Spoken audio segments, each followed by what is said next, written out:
Good morning, Brew Daily show. I'm Neal Freyman. And I'm Toby Howell. Today, it's a he session, why men are finding it so hard to land jobs. Then pour one out for the alcohol industry. Americans are laying off the booze in record numbers. It's Thursday, August 14th. Let's ride.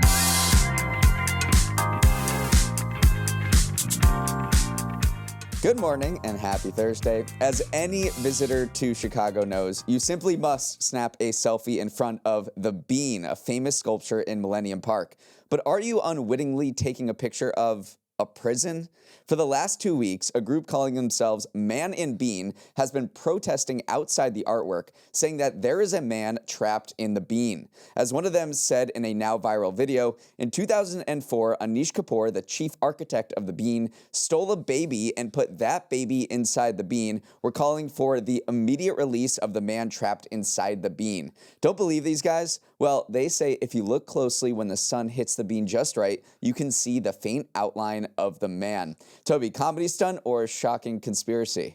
The Man in the Bean conspiracy is growing to such a scale that a local councilman had to step in and put an end to the rumors. I am happy to confirm that a man has not been trapped inside Cloudgate, aka the Bean, for the past 21 years, Brendan Riley said in a statement. In fact, the man was freed years ago. Further, we can neither confirm nor deny that Soldier Field is actually a flying saucer. So clearly in on the bit, but then he got a little bit more serious and said, I appreciate a lighthearted parody as much as the next guy. However, this online hoax has led to a heavy uptick in calls to my office. So respect the commitment to the bit, but also respect the dude saying, hey, as soon as it makes my job a little bit harder, the bit's gotta end. So yes, there's no one trapped inside the bean.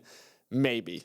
And now a word from our sponsor, LinkedIn Ads. We talked a lot about bad ads this week. Yeah, mine never calls. Ads, Toby, not dads. I know. I'm kidding. My dad's great. You know who else you can depend on? LinkedIn Ads. They can help you stop wasting resources like money, time, and effort, like 71% of B2B ads. They can find the right audience for your brand, and they never go out to buy cigarettes for weeks at a time. They've got over 130 million decision makers, more than 10 million C-suite execs, aka the people you need for your business, on their platform. Target by job title, industry, company, and more. So try LinkedIn Ads. LinkedIn will even give you a $100 credit on your next campaign so you can try it yourself. Just go to linkedin.com/MBD. That's linkedin.com/MBD. Terms and conditions apply only on LinkedIn Ads.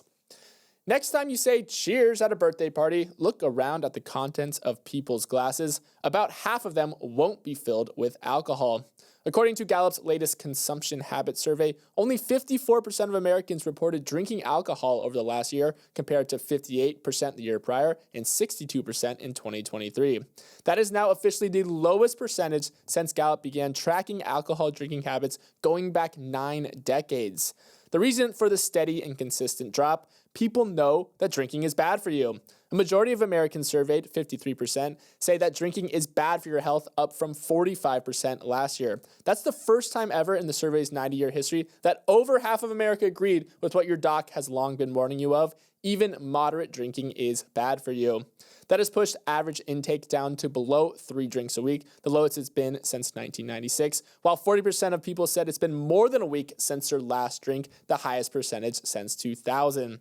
This drop-off is happening across all demographic groups too, regardless of age, income level, gender, and even political affiliation. Only 46% of Republicans reported drinking this past year, a drop of 19 points from 2 years ago. Democrats, meanwhile, clipped 3 points off from 64% to 61% over that period. Neal, alcohol is tied up with the very fabric of human civilization dating back to the dawn of our species. Are we witnessing the end of drinking here? What's fascinating is that Gallup noted that people aren't shifting to other mind-altering substances to substitute for drinking. They wrote that the decline in alcohol consumption does not appear to be caused by people shifting to other substances, in particular recreational marijuana, which is now legal in about half of U.S. states. They also called out GLP-1 drugs like Wegovy and Zepbound, and said that's not really influencing this decline in consumption of alcohol that we are seeing. It does seem to have to do with the changing scientific consensus. A few decades ago, there were a few papers published that said 1 to 2 glasses of red wine was actually good for your heart. Now that now scientists are realizing that that is not true. The outgoing Surgeon General Vivek Murthy earlier this year recommended we put labels on bottles of beer, wine, and liquor similar to cigarettes, showing that there is a well-established preventable cause of cancer responsible for about 100,000 cases of cancer and 20,000 cancer deaths annually linked back to alcohol. And economics probably plays a role as well because, over the past few years, as people have gotten more squeezed, discretionary spending is going to fall a little bit, and a lot of that money would go to alcohol. And the type of alcohol that's getting hit the worst seems to be beer. Gallup said that there was a record low number of people who claimed beer was their alcoholic beverage of choice. In the early 90s, at the peak, 47% of respondents said beer was their drink of choice. Now it's down to 34%, which is on par with wine, and beer companies are getting smacked. AB InBev, which is the biggest beer company in the world, has reported beer sales are falling for 9 consecutive quarters. The guy hopped on the earnings call, the CEO, and one of the things he touted was that non-alcoholic beer revenue was up by 33%. So clearly people are shying away from those IPAs. And if I was being dramatic, saying like, are we witnessing the end of drinking? This stat alone probably shows that it is a real possibility that it will be a long and slow decline, because 66% of 18 to 34-year-olds, kids who technically should be the ones who are getting into drinking, they believe that drinking in moderation is bad for your health as well. So that is, 2/3 of kids growing up now are not saying we're gonna go the abstinence route. Instead, we know it's not good for us. So if you wanted a data point that says maybe drinking is on this long, slow decline, that's probably your data point. And much of the global population growth is happening in countries and areas where people don't drink. They're Muslim majority. So I would say that's maybe another data point to show that perhaps we have reached peak booze. There's a strange and concerning dynamic going on in the labor market. If you are a young guy who just graduated college, you are less likely to have a job than a guy who doesn't have an undergrad degree. An NBC News analysis found that the unemployment rate for men ages 23 to 30 with bachelor's degree has risen to 6%, which is higher than the unemployment rate for young men with high school diplomas. And compared to young women, it's not a fair fight. Young women with bachelor's degree have a low 3.5% unemployment rate. Plus, they are likelier to be employed if they graduated from college than women who didn't. The evaporation of what's known as the college employability premium, the idea that if you went to college, your job prospects should increase, is alarming economists who are scrambling to figure out why men, and young men specifically, are falling behind in today's labor market. Because it's a clear pattern that's showing up in other data. Young men are likelier than young women to be financially dependent on their parents. According to a Pew survey last year, 74% of women say they're mostly financially independent compared to 62% of young men. And male participation in the labor force has been declining significantly since the Great Recession. Toby, labor experts have been flummoxed by a recent spike in joblessness for recent grads, and it's become clear that the unemployment rise is almost entirely concentrated among young men. They're calling it the he session. The he session, part of the reason behind the he session is that tech has been kind of getting wrecked over the past few years. Tech is traditionally male-dominated as a field in general, and they've just been hit by heavy periods of layoffs. I mean, in 2025 alone, 132,000 tech workers have been laid off. That's on top of 238,000 being laid off in 2024. And now the easy explanation for that is, that corresponds perfectly with the rise of generative AI. These entry-level coders are being replaced with AI. That's a lot of the headlines we've been seeing, but the evidence doesn't necessarily super support that era. A lot of what you're seeing is just a contraction from that massive hiring spree that a lot of big tech went on during the pandemic and coming out of the pandemic. And actually, recruitment of entry-level software developers is now rebounding from the trough that it hit post-pandemic. So AI is not taking all the coding jobs. That tech has suffered a contraction of workers, but it does look like that hiring is rebounding. This is a broader story than just AI replacing jobs. And let's look at women. Why are women doing so well or much better than they had been in the current job market? Well, virtually all of the net job growth in the United States in the past few years has come from one sector, and that is healthcare. And women account for 80% of healthcare and social services work. So wherever the jobs are growing, women are taking taking more of that share, compared to men are in more cyclical sectors like tech, like construction, like manufacturing. So their job prospects rises and falls with the ebbs and flows of the economy. Meanwhile, sectors where women account for the majority of the workforce, things like education and healthcare and social services, those are more recession-proof or economic downturn-proof, and that's why you're seeing this huge delta in job prospects between men and women. Moving on, Amazon has taken its fight with Walmart to the perishable aisle, rolling out same-day fresh food delivery to more than 1,000 cities and towns yesterday. That means you can mix in some fresh strawberries and avocados while you're shopping for books and bedding. As of now, shoppers in cities from Phoenix to Raleigh to Tampa can get doorstep delivery right from the dairy, meat, seafood, baked goods, and frozen foods departments within a few hours. Amazon plans to expand to over 2,300 cities by the end of the year. Before, if you had the munchies while shopping in the Amazon ecosystem, your order would be fulfilled through Amazon Fresh or Whole Foods. But now Amazon's logistics locations for same-day goods will handle your fresh foods as well. Amazon is also offering free same-day delivery for its Prime members on orders over $25. That is a pretty low minimum order threshold, which allows customers to make quick one-off purchases at their whim, a major threat to a competitor like Instacart, for instance, who thrives on those same type of orders. You could see shareholders thinking along the same lines. Instacart stock fell 12% yesterday. This also sets up a full-on grocery brawl with Walmart, who has the biggest grocery business in the country, a position that Amazon has tried to chip away at. Walmart also offers free delivery, but with a $10 higher minimum order threshold than Amazon. Neal, now that Amazon customers can order bananas alongside their batteries and milk next to manga novels, the fresh food fight is on. I mean, watching Amazon try to crack grocery has been like watching a little baby trying to walk. They stand up a little bit, stumble, get back up, bruise their knee, and you're just saying, come on, can you guys figure this out already? You're a massive $2 trillion company, and they do so many things well, but they've had such struggles getting grocery off the ground. They bought Whole Foods. They tried rolling out physical grocery stores and Amazon Fresh. Now, I think based on what they've seen in all of their various failed experiments is that when people go straight to the Amazon app and order fresh food, they will be repeat customers and keep coming back. And that might be what they're zeroing in on, is just keep everything in-house under the Amazon.com marketplace. Yeah, they've already seen in test locations people adding fresh fruit to their orders, and then once they become first time, they're twice as often to do same-day delivery going forward. So once you have that magical moment of going, oh, I can get strawberries to my house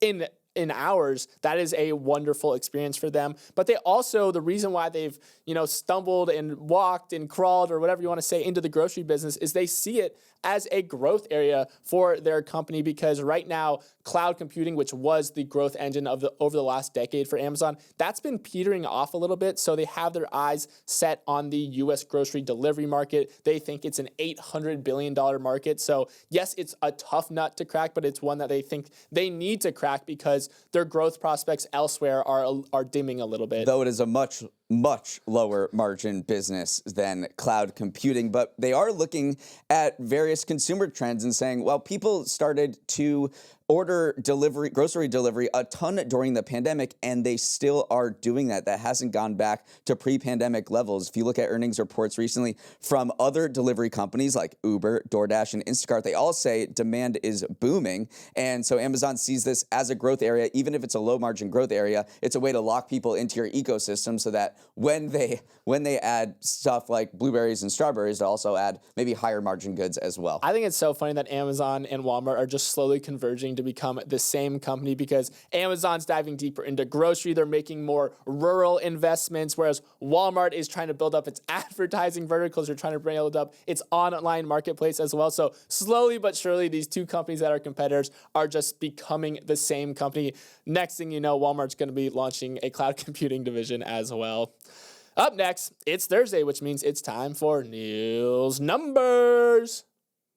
Welcome to Neal's Numbers, the segment where I share 3 stats from the week's news that will free your mind from any bean it's being held captive in. My first number is 8.2 million, which is the number of YouTube views the latest New Heights podcast episode has as of 6 a.m. this morning, despite being released less than 12 hours ago. It is the Taylor Swift effect. Swift joined the podcast, which is hosted by her boyfriend, Travis Kelce. It's the Taylor Swift effect. Swift joined the podcast, which is hosted by her boyfriend, Travis Kelce, and his brother, Jason, to discuss her upcoming album, The Life of a Showgirl. And when you combine the most famous couple in the country with exclusive details about new music, you get what analysts predict will become one of the most popular podcast episodes of all time. New Heights began in 2022 as two brothers yapping about football and life, but over time it's grown into an audio juggernaut. Last year, Travis and Jason signed a deal worth more than $100 million with Amazon's podcast company, Wondery. They have the Taylor Swift halo effect to thank. After Travis and Taylor made their relationship public in the fall of 2023, the podcast's weekly reach quadrupled, and the share of female listeners rose from 32% to 50%. You have to expect the numbers from last night's episode to trounce anything that came before it. Toby, this isn't only huge for New Heights, but also the podcast industry in general, that someone like Taylor Swift would go on a podcast, not late night TV or another old school platform, to hype up a new album. New Heights Taylor version was a smashing success. The comment section was insane. People were saying, this is proof my attention span is just fine.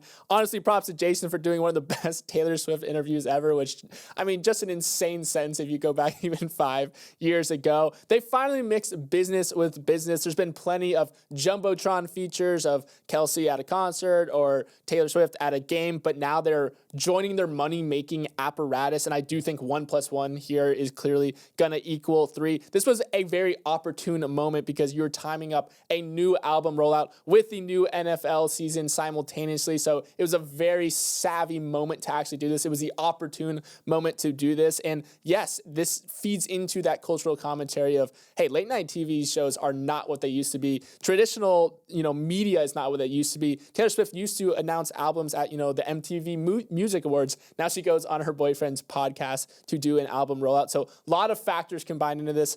My butt was seated in the couch last night, put it on the big screen, doing my research by watching this whole podcast, and it was quite compelling to hear Taylor Swift just talk off the cuff like that for so long. It seemed like that was one of the big responses to this, was that we'd never heard Taylor Swift, who is this mega superstar, just talk candidly and openly about her life, about how much she likes sourdough baking for 2 hours nonstop, clearly in an environment that she was comfortable with. Let's talk about this new album. I know you are desperate for details, or at least some of you. It's going to be released October 3rd. And she said it will only include 12 songs, which is huge after the 31 track Frankenstein of the Tortured Poets department. And Sabrina Carpenter is going to be featured on the new album's title track. It's going to be an upbeat album, according to Travis Kelce, who said, "You will dance a lot." My next number is about the rock that broke the internet. And by rock, I mean the massive diamond engagement ring that Portuguese soccer icon Cristiano Ronaldo gave to his now fiancée, Georgina Rodriguez. Rodriguez posted a picture of the ring on Monday that went mega viral. And Toby, no offense to your recent engagement, but Ronaldo one-upped you.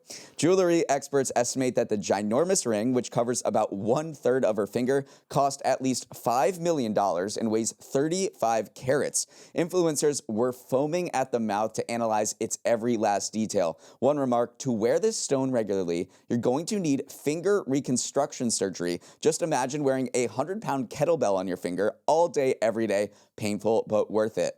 There are few comparisons in history for a ring that big, that expensive, and that in your face. Some were reminded of Mariah Carey's 35-carat engagement ring in 2016, given to her by James Packer, her billionaire ex-fiancé. Others brought up Elizabeth Taylor's 33-carat stone from her ex Richard Burton in 1968, which was sold for $8.8 million at auction in 2011. If you're wondering whether Ronaldo can afford it, yes, the man gets paid more than $210 million per year to play soccer for a Saudi Arabian club and brings in lots more from promoting brands on his Instagram account, the most followed in the world. So if you follow the 3-month salary rule, he's actually being super cheap. Yeah, what the heck, Cristiano? You're cheaping out. I think we've reached peak ring. I mean, we just came off Lauren Sanchez and Jeff Bezos with another gargantuan ring. And if you look back to the early 2000s at what was kind of considered a big ring during that time, Jennifer Lopez got an 8.5 carat.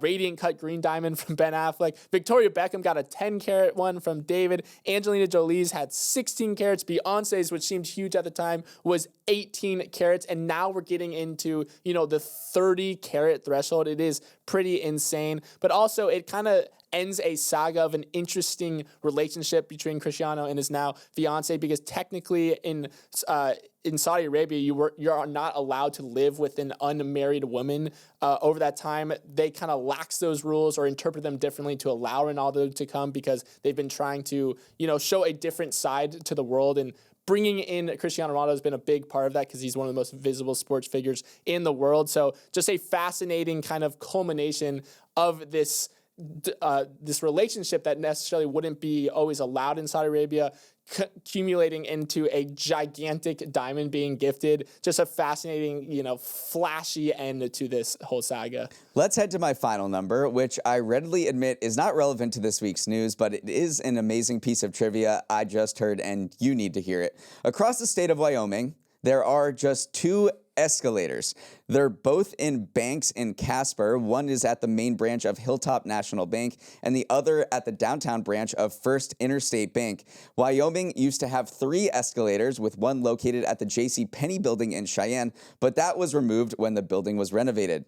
And not only does Wyoming have just 2 escalators, it hasn't felt the need to add one in 46 years. The one at Hilltop Bank is the most recent, opening in 1979. The first escalator was constructed in 1958. But why does Wyoming have as many escalators as senators?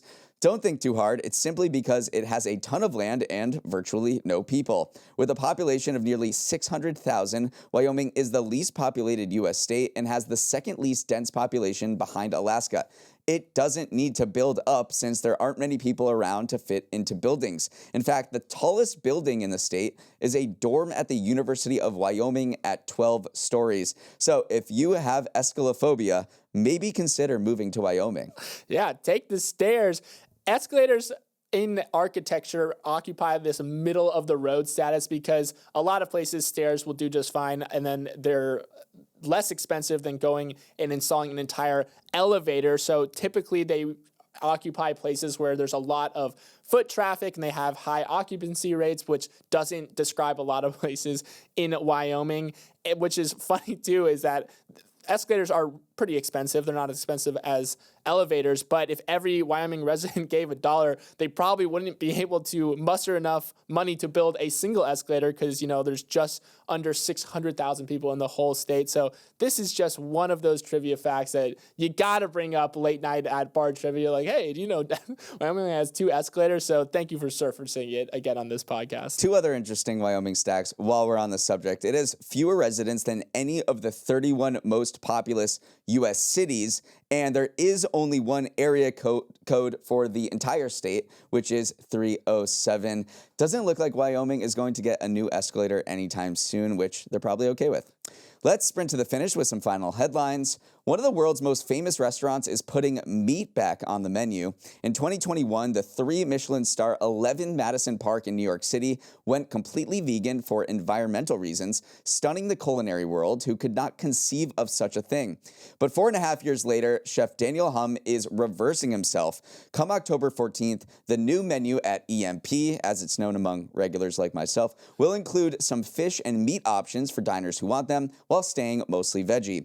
In an interview with the New York Times, the chef said he knows he'll be called a hypocrite, but the change back was necessary for a couple of reasons. One, he learned that the all-vegan menu was exclusionary, with some diners not able to bring their partners because they were interested in the food options. Second reason was financial. Wine sales have declined because diners often order wine to pair with meat, and private event bookings are down because no company is going to gather all of their bigwigs over plates of algae. Toby, it's the end of a very short vegan era. Yeah, sometimes green, as in money, wins out over green, as in the type of food that he was looking to sell. He thought that philosophically this was just too much of a limiting approach. Hume said the all or nothing approach was necessary to develop our expertise, but that too comes with its own limitations. And then he also talked about how the move back to meat came after months of contemplation, which included a research trip to Greece. He told the New York Times he traveled to the mountains to watch a shepherd slaughter a goat, and quote, "It's very moving and there's such respect," he said.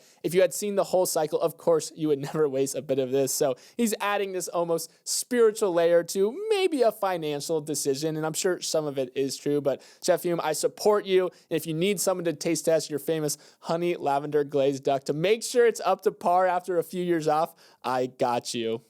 Finally, McDonald's cooked up a promotional campaign in Japan that seemed like a hit. Order a Happy Meal and inside find a limited edition Pokemon card. Great idea. Japan is the birthplace of Pokemon. What a fun way to introduce a new era of kids to Pikachu. Well, of course, adults went and ruined the fun. Videos circulating on social media show customers buying the Happy Meals in mass, which cost about $3.50, and then just throwing them away, sometimes on the ground right in front of stores, in order to get the Pokemon cards inside, which have been going on eBay for around $28. The Happy Meal arbitrage has left Japan, usually a model of cleanliness, in shock and dismay, prompting public outcries against the food wastage. McDonald's ended up pulling the plug early on the 3-day promotion. Never underestimate the Pokemon card collector, Neal. It's simple math. The Happy Meal costs about $3.50, but the Pokemon cards inside them can go for anywhere over $100 on eBay if you have a super rare one. So I don't know exactly what McDonald's Japan was thinking. They had to cut this off a few hours after they launched it. Clearly, people are going to be so obsessed with the Pokemon because they're way more valuable than the meal itself. It reminded me of going to baseball games these days where people go in and get the bobblehead special and then just leave the stadium because it's worth far more than the ticket, and you don't have to wait around for 3 hours watching maybe a regular season summer baseball game. Which you did not do at Seinfeld. Now, you stayed. I was locked into the baseball game, of course, but yes, I think a learning lesson for McDonald's Japan.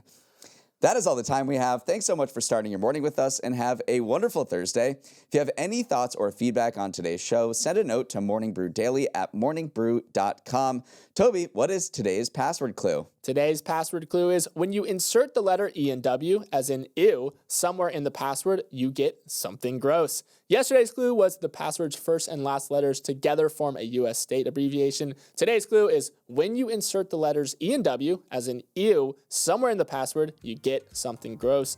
Head to the link in our podcast description or on Instagram to submit your guess. Good luck. Let's roll the credits. Emily Milliron is our executive producer. Raymond Liu is our producer. Our associate producers are Olivia Graham and Olivia Lake. Hair and makeup is in Chicago to save the man in the bean. Devin Emery is our president, and our show is a production of Morning Brew. Great show today, Neal. Let's run it back tomorrow.